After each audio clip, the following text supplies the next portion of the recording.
Great to be with you again on Locked On Texas Tech on the Locked On Podcast Network. Your team every day, always free and available on YouTube or anywhere you get podcasts. Now the number one sports podcast network in the world. Thanks as always for making us your first listen. This episode brought to you by 5 Hour Energy. Have your cake and drink it too. Birthday cake flavor is back. No fork needed. Vanilla cakey flavor, a caffeinated kick, and no sugar. It's party time. Order now at 5hourenergy.com or on Amazon with the only Chris Level.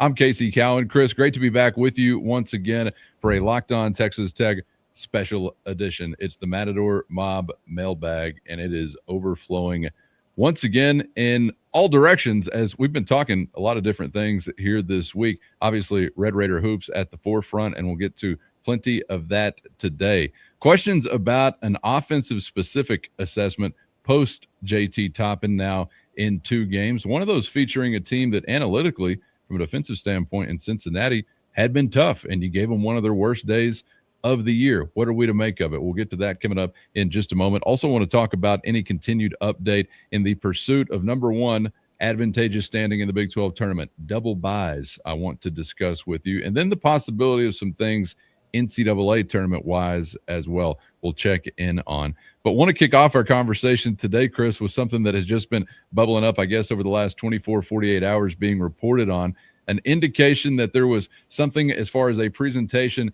in the form of a statement and or letter to Congress, the one in D.C. representing the United States of America, allegedly, on behalf of Big Ten and SEC commissioners and interests therein aligned. Since then, we have also had comment via X from Cody Campbell, who those comments from those commissioners were essentially targeting via the Saving College Sports movement and effort. Boy, is that all a mouthful. I hope you're all caught up somewhat on a feel for what's going down, because there ain't enough time left in the week to explain all the moving parts, Chris. But what is really interesting and being asked, I think, by most, the gist being an impact for Texas Tech whenever it comes to future considerations as a result of being out front of this. We had guys like Robert, we had Jeff, we had Mike, we had Patricia, also had Charles, and had Anderson, at least, checking in on our feel for this and how you feel related to the comments that you saw from a Big Ten and SEC perspective, number one. Number two, a bigger picture impact for the Red Raiders. Is that something that we should be maybe wary of? Yeah, this is not our department, right? But because Cody's involved and it involves the Big 12 and all that, we have definitely all paid attention.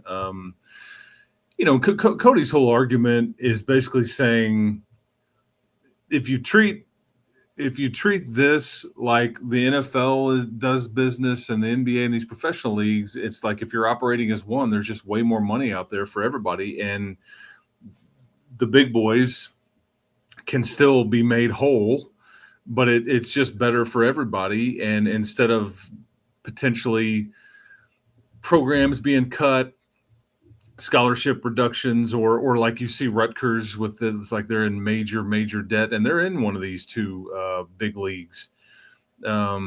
So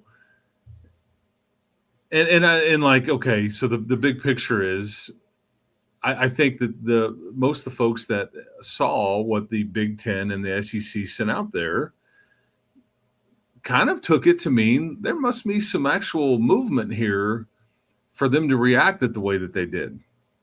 Like there must be some folks that are kind of aligning with Cody's line of thinking, and it's like they felt the need to respond with the whole white paper. I kept reading like, hey, they're passing around white. I'm like, well, what else would they be passing around on? Manila. Remember the blue sheets? Yeah, the blue sheets. Yeah, a lot of favor. I don't know what happened. Yeah. So that was one takeaway, is that okay, maybe what Cody's been trying to preach, and there's folks that are kind of pushing that. I can't say for sure, but that's a lot of the legal folks that kind of are following this and day to day and much more well versed in this. That was one of the main common themes there, is like, interesting. Because you don't think they would without the Saving College Sports effort possibly gaining some traction, you don't feel like the other interests in the Big Ten and the SEC would like, I guess, lower themselves to even acknowledge or make a statement? Or is that kind of what you're saying there? I think they would have sat tight. Yeah, that's Yeah, exactly just right. And do I think that big picture, you're pissing somebody off to where you're if there is some sort of new shakeup, which there probably is going to be at some level, that Texas Tech specifically will be punished because of Cody's association with Texas Tech? I don't buy that, not for a second. If you can make somebody money and you are a have versus a whatever, and there's a shakeup, then that's what's going to happen. It's not, and I think Greg Sankey has had some things to say. I think Tony Petitti has had some things to say. Cody certainly has some things to say, and these are all, everybody's looking out for their own best interest. And because people have pointed to Cody, and I've seen some of the comments from the things that he sent out, like you're being hypocritical. Texas Tech is outbidding all these deals, and you're sitting there. What are you complaining about? And he's never come at it from a Texas Tech specific aspect of it. I do think that he is concerned about Texas Tech and the Big 12 specifically, but it's everybody else that's not in the SEC and the Big 10 that he's really kind of speaking up for. So, people will read into or accuse this or whatever, but we'll just have to. But I did think that's maybe the biggest takeaway is they felt the need to respond. And that now them throwing up the roadblock or the perceived roadblock, it may be more difficult now for everybody to get on the same page, which maybe that was the Big Ten and the SEC's point to begin with. So anyway, I don't know. We are casual observers in this space as it relates to this. I don't know what will happen, but it is clear something will, and everybody knows it. It's just I don't know if anybody's smart enough to understand when or what that's going to look like. And are we 2 years, or are we 7 years, or is it somewhere in between? But there's more movement and coming. So but again, who's in charge? That's the whole point of this thing too. It's like there's no single entity that's in charge. And it was funny because I was mentioning the NFL a while ago. We do realize here that basically the NFL now is a part owner of the college football playoff. I mean, think about it. The NFL is actually a part owner of the CFP because the NFL now owns ESPN. Who owns the CFP? ESPN did. Now ESPN is in business with the NFL because they gave them a stake of the company, and now basically the NFL is now so. Big old mess, man. So yeah, I don't know what the resolution will ultimately be, but anyway. But now we're reading the tweets and white paper like everybody else. I think also not just athletics departments outside of those two conferences, Chris, but at least according to their argument, non-revenue generating programs, maybe even within some of those athletics departments in those conferences and everywhere else, is also what they're suggesting we're going to be saving and keeping intact and sustaining. Because whenever you allow revenue generation to enter the picture, and I'm not saying it should or shouldn't, but it has, and it's there, and it's generated essentially by two things, sometimes even just about 1.5 things: a football program and a men's basketball program, if you were lucky, because there are some who are not getting it out of the men's basketball program either. And there are some rare exceptions in some other instances. But obviously, whenever you allow that to enter the equation, things can't all just be weighed the same way. But we do want those programs to be intact as college sports fans and to sustain opportunities for all those student athletes and all that it has for so long. So hopefully where there's a will, there's a way to find a happy medium somewhere in here. I still struggle to even understand if I subscribe to the thought that college sports is broken. I'm not sure if that's not more marketing or if it is really a reflection of the reality, because things can make you feel one way when you really live like in this space where it's discussed 24 hours a day. And then you kind of step outside and you're not so sure that it's necessarily as that feeling. You know what I'm saying? You kind of get in the echo chamber like, wow, it is catastrophe and chaotic and broken. I don't know if I actually subscribe to that entirely. But if you want to present a solution, well, you need to identify a problem. So I get why that would be a part of it as well. I think we can all agree there's improvement to be made. Yeah, I think is it broken? It probably depends on who you ask and what their affiliation is with, or who they're aligned with. Their interests. Yeah, because Yeah. like Chris Kleiman would tell you it's broken. I'm sure the Iowa State football fan would say, "God, this is broken." I don't know, but right now you're kind of in a fortunate situation to where the Texas Tech fans going, man, it ain't broken. I love it. Like What a system. let's keep rolling. I mean, so We finally fixed this thing, is what I'm saying. yeah, the proper word probably there is. Today's episode brought to you by 5 Hour Energy. Welcome to the 5 Hour Energy Flavor Draft. And we're looking at every aspect of the draft to let you know which tasty flavors are the number one picks and which sleepers are waiting to be discovered. The board is set, the flavors are ready, and only one is going to take the top spot. As you already know, 5 Hour Energy has a wide variety of flavors and something for everyone, giving you a boost with zero sugar. Maybe it's the lottery pick, the cream of the crop, a fan favorite, peach mango, ripe peach flavor on the first sip, and mango to add that tropical depth and sweetness, smooth and well-rounded with an aromatic finish, or possibly a sleeper pick, ready to become a household name like the Confetti Craze, a delicious blend of rich and buttery fresh-baked confetti cake, smooth vanilla frosting, and a sprinkle of sweetness in every sip. Find your new favorite 5 Hour Energy Shot flavor today, available online through Amazon or at 5hourenergy.com. The proper word probably there is, even in its current form, and Texas Tech included, is this sustainable? Yeah. Can you still do what you're doing? And would Texas Tech still do what they're doing 3 or 4 years from now, next year? I don't know. Or is there a point where like, okay, I did my part, I mean, because like we just talked about this the other day, man, $40 million payrolls. We're talking about potentially $10 to $15 million for a basketball team. That may be the going rate for and some will exceed that. I mean, I think Kentucky's this year is 20 to 22. They have seemingly underachieved. But that and then you're getting in, if you're playing ball in both, and I think several schools are trying to, you're in the 40 to $60 million range, and that's just two sports. Is there enough money that you can sustain that? I don't know, and I think that's what Cody's just, I think, trying to. Hey, there's more money to be had out there. Let's all go get some of it, but trying to get everybody to agree and put down their pride or their conference affiliation, I think it's going to be a bit tricky, and it'll be tough to get everybody on the same page. Big Ten and SEC did say the intentions of the Saving College Sports effort were laudatory. So that's common ground. Let's get together. Let's get the Lauden boys on the same page. We'll all get lauded up, and we'll figure this thing out, since we understand and agree that what we're trying to do is admirable and at minimum laudatory. Okay, thank you for that question. Let's leave business there, Chris. I want to get back to between the lines business, actually.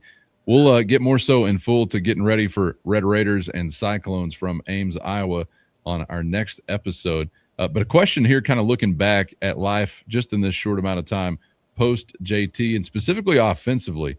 We had Glenn, we had Micah, we had Jeff asking about your read on what you've seen from Tech's offense in these two games so far, and sort of what you take it to mean, I think, in general, given the variety of competition we've seen. Yeah, you haven't been tested like you're going to be. I mean, your two trips, your two Saturday road trips here, the first one in Ames tomorrow, and then obviously next week in Provo. If we're ranking these three games of remaining degree of difficulty, I mean, there's no doubt that Ames is clear-cut number one and toughest that you're going to have. Maybe the toughest game you have left until the NCAA tournament, for all we know. Because of where and who that you're playing and where you're playing it. I just think that your style and what you're doing is a credit to your coaching and a credit to the point guard that's joysticking this whole thing. kind of managing, running the game, running his team, keeping his team out of good and bad spots. And what's interesting is like, I think we would have said that Arizona State game, like, nobody really played well and nobody really had a good feel for what you were trying to do. You had a hard time inbounding the ball and you turn it over 17 times and all those kinds of things. So it's like, again, you go back to, I know what you're capable of, but I also know what you're capable of. I think this will continue to be, you will continue to evolve. I think that there's a significant chance that Luke and Josiah and Mariel continue to get better and improve, but there's going to be some hiccups here. But as long as Christian Anderson is healthy and playing, you're going to be in games and have a chance to win games, even tough ones. He's that dude, man, and you're fortunate enough to have him. It just so happened that you had two guys. Now you just have the one, but I think you're really seeing what he is capable of. Because I think that I saw it put this way the other day, is like, man, I sure was fine him being our little secret nationally, and now people are seeing he's not really any secret anymore. He's starting to show up in all the first rounds and then just really putting on a show, because he's putting up numbers. And before, JT had the numbers, but Christian did too. They just maybe weren't as good some nights as JT was. But it's like Christian's numbers are just, they were, but now they're even more so. And I just think people are starting to take notice. So, I think you're going to have a chance in the variety of games that you play left, regardless of where they are, because there's going to be some neutral site games coming up, obviously, too. So, do you take any more meaning from the Cincinnati offensive effort, just given what you had pointed out about some of their defensive analytics coming into the game? That is one of the top defenses in the country. That's what the numbers show. They were, and that had nothing to do with their latest stretch. It had kind of always been that way. I think probably so. I take a little, because now you're about to see. Let's just, while we're doing this, let's just find out, because I bet Iowa State's is also going to be considered one of the best defenses that you're going to see. Now, granted, playing Cincinnati in your building versus playing Iowa State in their building, those are different. But Iowa State right now is, the seventh best defense in the country analytically. Okay. And Cincinnati's was, I think, 10th. So that just kind of gives you, now it's now 13th because of what you did to them. So I think they were 10, dropped 3 spots. I think that I would say this.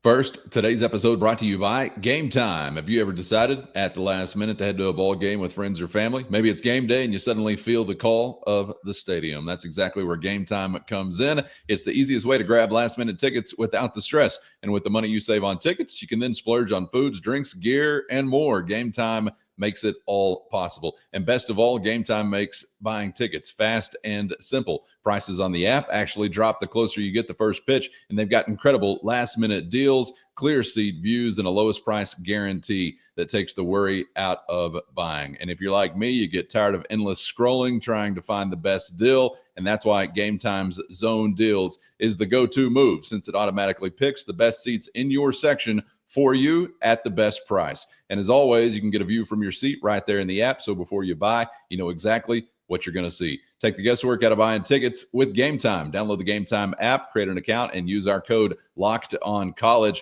for $20 off your first purchase. Terms apply. Again, create an account and use our code LOCKEDONCOLLEGE, Locked on College, for $20 off. Download the Gametime app today. Last minute tickets at the lowest price, guaranteed. Today's episode brought to you by Open Door Financial. And if you're a Red Raider balancing family and career this time of year, you're probably assessing the year gone by, forecasting for the future. And whether it's retirement, getting out of debt, leaving a legacy for your kids, or more, here's the thing. Open Door Financial is the one that's doing it the way that's best suited for you and your family's interests. Most advisors trying to sell something hit quotas, only working with clients with huge investment minimums, but that's not how they do it at Open Door Financial Advisors. And Chris, even better, it's a Red Raider that you're going to be talking with. Founded by a 2007 Texas Tech grad right here in Lubbock, and now over a decade and a half spent helping Red Raiders.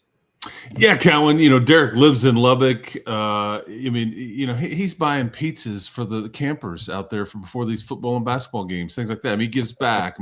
He's a trusted Texas Tech guy. I know that so many people out there, whatever they're trying to do, they want to do business with fellow Red Raiders. This is your man. So Derek Finley, phenomenal guy you can trust. And it doesn't matter if you're flush and trying to figure out what to do with it, or if you're just trying to budget and trying to get out of debt, anything in between, he's your guy. He will take care of you and get you pointed in the right direction. That's right. Over a decade and a half serving Red Raider families across the country. One simple mission, helping you gain financial freedom and peace of mind, no matter where you are starting from. And it's a subscription-based fee-only model, so never earning commissions on anything they're selling you, which means no hidden agendas, no investment minimums, only straightforward advice, all while living by West Texas values, truth, and grit. So if you're ready to work toward financial freedom, visit opendoorfa.com, opendoorfa.com to connect with Open Door Financial Advisors. Honest guidance for Red Raider families who want to take care of what matters most. Iowa State is very much scheme, and I think that Cincinnati is more personnel. Because Iowa State is going to do some different things and try to trap you on the baseline and really blitz, make you play offense further out half court, maybe closer to what Houston does. Whereas I think that the personnel that Cincinnati employs with their bigs, multiple, that are both rim protectors, has as much to do with their success on defense as anything. But I guess we'll kind of find out. But again, location matters here as it relates to. But I think that you probably did there's some good positive takeaways there on the Cincinnati aspect, because Baba Miller was largely, he made some shots, but it was kind of AJ DeBansa like in that this NBA pick, he made some moves, and you're like, okay, I can see the measurables, I can see kind of the talent, but then he just didn't have his best game, and I think you deserve some credit there. All right, thank you for that question. Josh is asking for, this is off the cuff, the 5-man lineup you like best so far that you've seen over the last two games. Yeah, the Chris Level lineup. I know that is tricky, just simply because versus who. Mm-hmm. That kind of I think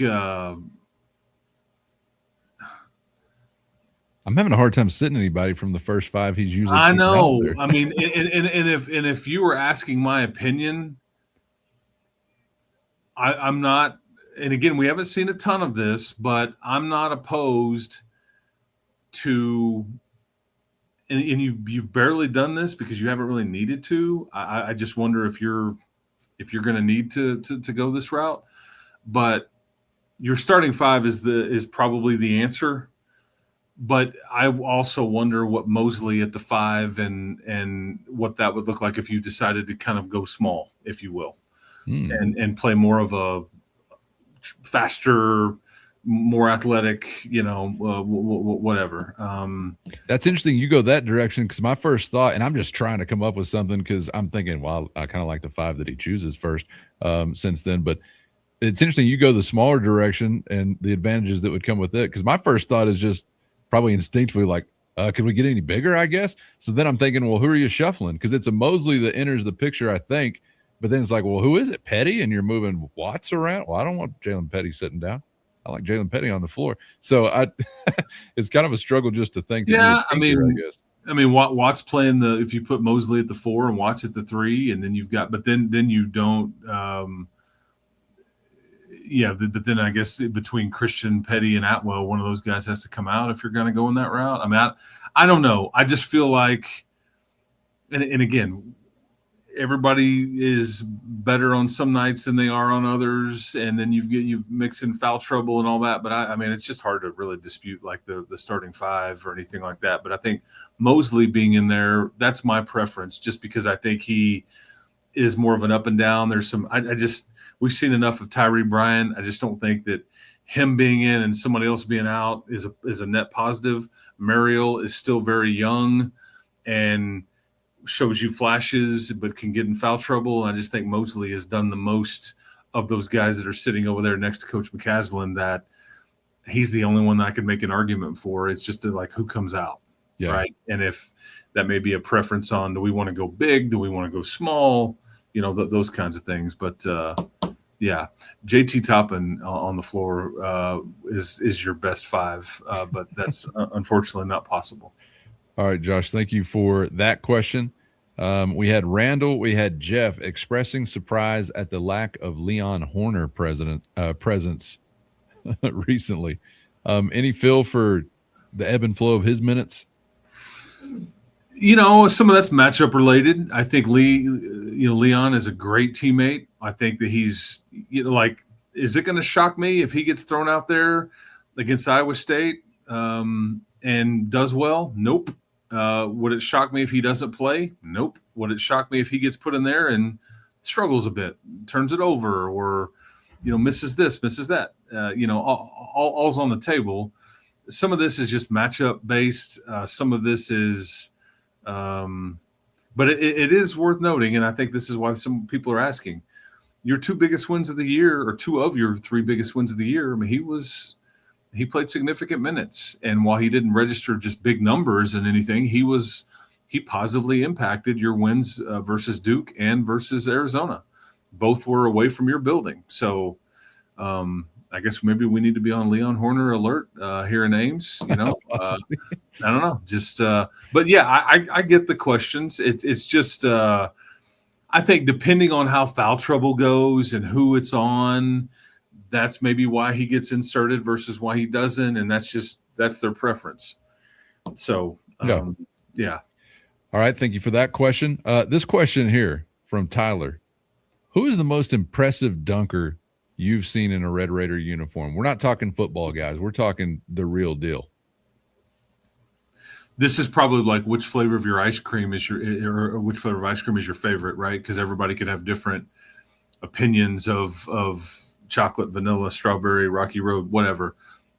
For my opinion, that was Darvin Ham, because he just would try to tear the rim down all the time, and one time he successfully did that. But I mean, did anybody else really have like a nickname thing going with the way that they dunked it, like the Ham Slam? Now, granted, his name kind of worked, but he was, because Darvin, we used to joke when he was like before he really hit his peak, he would either travel or dunk it, and he tried to dunk everything. This wasn't somebody that you saw a flash here or there, or no, he tried to dunk every time he touched it, and especially when he would get some of those low post touches. And it was always a two-hand dunk, and those are my favorite. That's why I like what Mosley did the other day, and you're liking what Mariel is doing right now. But for my money, that's my favorite. But I could see where, Martin Zeno was good. You've had, Tariq Owens was good. You've had some, we mentioned Andre Emmett. And then there's all different kinds of styles and preference and eras. And is it fast break? Is it in traffic? But yeah, I would say Darvin for my money. Yes. Darvin was going to be my pick. I also am. I'm a sucker for the Diesel style dunk, the Shaq, the two hands, bring the knees up, same page, swing and bang, baby. But I do like Tyler's mentions as well from a modern era. One absolutely should be included with anybody, and that's Zaire Smith, who was probably the most effortless dunker I've ever seen. I mean, it just looked like a hop, skip, and a jump, and he's 360 and in an NCAA tournament to the tune of millions of dollars in a professional contract. Amazing. Here's an underrated one for you, though, and he's got one of the most memorable recent dunks for me against number one on the road. Poor Matthew Meyer. Adonis Arms, Tyler brought up as well, and Adonis could go too at the rim. Terrence Shannon. Yeah. Terrence Shannon on a break, probably undefeated. Terrence True. Shannon on Yeah. the fast break. I mean, he is in the association right now because of his ability in transition to get up the floor and finish at the rim. And he usually is not nice to the rim. You Yeah. got to love guys like that. The Adonis arms, that's a great recall. I was sitting at the table when he did that to Matthew Meyer, and I think I was being pushed and shoved and kind of doing some pushing and shoving. Like I just couldn't believe what I'd seen. And again, Baylor was number one in the country at the time. So your win over Arizona in the last couple of weeks, that was your first win over a number one ranked team since what was it, 2022? I think against Baylor when they were number one ranked at the time. Zaire Smith's dunk at the American Airlines Center off of a baseline cut in the second round versus the University of Florida, if memory serves. So. When you run a pick and roll off the middle, the defense helped up. And it's like as soon as I think Keenan Evans saw here comes the help, it's like, oh, here we go. And Zaire Smith hanging from the rim. These are phenomenal moments in your program's history. But, yeah, these are some great recalls on the dunks, man, no doubt. Those are better than I think anything you got in the dunk contest from the NBA recently. I wouldn't know. But for those who watch, maybe you would. Yeah, the Zaire Smith one is just like almost nothing I've seen before in game. I think the lob was a little off, and so it forced him to do like a 360 in the air to bring it home. Just absolutely amazing. Thank you for that question. And again, congratulations to Marcus Ramon Edwards, who's hanging tough among some of these dunkers with a football dunk contest championship to show for it. Who's built very similarly to Darvin Ham. Very much so, yeah. A lot of power in the mix, a lot of power, no doubt about that. This question here from Mark, is there any word yet on how Tech will commemorate the Big 12 championship and or college football playoff appearance in the Jones? Well, I'd be willing to bet that in a classy way, it would be up on your West Side Stadium wall, conference championship with the year. I don't know what else they would do. But that would be, I think, displayed permanently, not a banner, or I think that's the way that they would probably do that. But that's a good question and a fun question to ponder because you've got a championship in your back pocket. But that's typically what, and you know what else they need to make sure that they do, and I'm sure that they will. Remember those 18-wheelers that travel around that have the equipment and all that. Great folks that drive those and get all the stuff. And they used to have all the bowl logos and all that. I'd make sure I get some. I'd get some mention of that on those trucks too. Let everybody know, man, because you want it. This flies for forever, or is whatever. So past that, I'm not real sure what they would do, but I bet at minimum it's those. If you got it, better flaunt it wherever you can and make it look good. That should be on the truck already. I might get that on my truck. Maybe you have a ceremony before the opener to like pull the, and like kind of commemorate it or acknowledge it. I really don't know. I don't think you would necessarily just do that in the dark of night and then just everybody kind of notices, oh, look up there. I mean, I don't know. I don't know how they would go that route. So, and that's probably a Kirby, Joey, Cody, Dusty, I bet that's a collaborative effort on, okay, what's the best way we would want to do something like this, or that because one thing that this particular group with what they build, this is why I like the name of your stadium and the patch conversation. It's always, yes, we want to do business, but it's also mindful of the aesthetics. We don't want some goofy thing going around. We're not above it like some of these schools are with the patches and things like that, but we also want to make sure we're not, don't come off as JV. How about that? Sure. It's always classy and aesthetically pleasing. And because, what they've built with both Wombles and the facility, it's just, just very, very nice with the branding and everything. First class. Yes. There you go. Yep. That just question. Said that. Yeah. This question here actually had a couple of people asking about this week. Hayden, we had Lawson, we had Michael as well, asking about from a Tech perspective or NIL contributor perspective, is there anything like insurance for someone like JT Toppin if he were to be sidelined and missing time? But to hear the answer to that question, you'll need to be a Matador Mob insider. So hit the show notes and find a link to a free 14-day trial. For those on the outside, this is where we leave you. Make sure you're subscribed on YouTube or anywhere you get podcasts so you never miss a thing, and become a Matador Mobster today for less than a cup of coffee a month so you get the full Mailbag experience next week. Hope you'll join us coming up very soon for our table setter, Red Raiders and Cyclones from Ames, Iowa.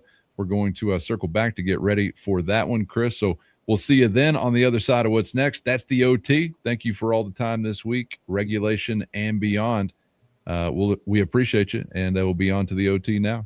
Yeah, appreciate everybody. Thank you so much. We'll get to the insurance question here in a second and some other stuff. But I don't hate going to Ames like I used to, because you did go win a conference championship there. You shared it, but it was a special moment that day with Matt Mooney and Jarrett. I mean, they just called Jarrett Culver's number repeatedly at the end of that game, and he delivered Conference Player of the Year and all that. And there was some liquid awesome being leaked by some Tech fans directly to my right, and some Iowa State fans heading for the exits early. So it was a good day.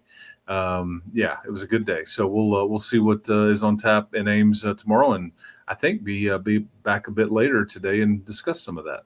That's right. Hoping to rekindle some of those old flames back at Hilton Coliseum. Yeah. Thank you to the everydayers for always being out there, the all-the-timers, and the Matador Mob. And Chris, thank you for your time.